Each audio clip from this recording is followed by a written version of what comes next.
దేవుని మాట అనే కార్యక్రమానికి ప్రతి ఒక్కరిని ప్రేమపూర్వకంగా ఆహ్వానిస్తూ ఉన్నానండి. దేవుని పట్ల ప్రతి ఒక్కరికి వందనాలు. మీ భార్యను ప్రేమించుడి అని దేవుడు సెలవిస్తూ ఉన్నారు. భార్యను ప్రేమించటం అంటే భార్య పట్ల బాధ్యతను కలిగి ఉండటమే భార్యను ప్రేమించటం. అదేవిధంగా దేవుడు ఈరోజు మన కొరకు సిద్ధపరిచిన ఆయన శ్రేష్టమైన వాగ్దానం చూద్దామండి.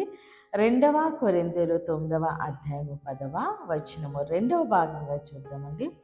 మీరు ప్రతి విషయములో పూర్ణ ఔదార్య భాగ్యము గలవారగునట్లు మీ నీతి ఫలములు వృద్ధి పొందించును. ఆమేన్. దేవుడి రోజు మనతో మాట్లాడుచున్న ఆయన మంచి మాట, మీ నీతి ఫలములు వృద్ధి పొందించును. ఆమేన్. దేవుడు మనకి తినడానికి ఆహారము, విత్తడానికి విత్తనము ఎలా అయితే ఇచ్చారో మనము పూర్ణ ఔదార్య భాగ్యం అన్ని విషయాల్లో సమృద్ధి ఆశీర్వాదకరంగా ఉండే విధంగా దేవుడు ఏమంటారంటే మీ నీతి ఫలములు వృద్ధి పొందించును. మనము అన్ని విషయాల్లో ఆశీర్వాదకరంగా ఉండాలంటే మనం ఏం చేయాలండి? నీతి ఫలాలు పొందుకోవాలి.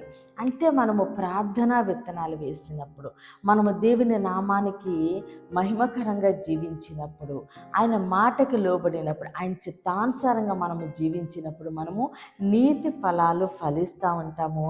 ఆ నీతి ఫలాలు ఏమవుతాయట? వృద్ధి పొందించును. ఒక విత్తనము వేసామంటే ఆ విత్తనము చిన్నగా ఫస్ట్ మొలక వచ్చి అదేమవుతుంది? చిన్న మొక్క వచ్చి ఆ మొక్క పెరిగి పెద్దదయ్యి అది పుష్పిస్తూ ఉంటుంది. కొత్త చిగురులు వస్తాయి, పువ్వులు కాస్తాయి, కాయలు కాస్తాయి, అనేక మందికి ఆశీర్వాదకరంగా ఉంటుంది. ఆ విత్తనం విత్తనంలాగే ఎలా ఉండిపోదో మన క్రియలు క్రియల్లానే ఉండవు, కానీ మన క్రియాఫలమును బట్టి దేవుడు మనకి నీతి ఫలాలు ఇస్తూ ఉన్నారు. అంతేకాకుండా మనల్ని వృద్ధిపరుస్తూ ఉన్నారు. మన వ్యాపారము కానీ, కుటుంబము కానీ, పరిచర్య కానీ, బిడ్డల భవిష్యత్తు కానీ, ఆర్థిక పరిస్థితి కానీ ఏదైనా సరే వృద్ధి పొందాలి అంటే మనము నీతి ఫలాలు ఫలించే వారంగా మనం ఉండాలి. కాబట్టి మన దగ్గర ఉన్న ప్రార్థనా విత్తనాలు విత్తుదామండి. దేవుడిచ్చే నీతి ఫలాలు పొందుకొని అనేక మందికి ఆశీర్వాదకరంగా ఉందాము. ఈ కొద్ది మాటలు దేవుడు మన వెనుకల్లో దీవించి ఆశీర్వదించునుగాక. ఆమేన్. ఈ వాగ్దానము దేవుడు మన పట్ల నెరవేర్చునుగాక. ఆమేన్.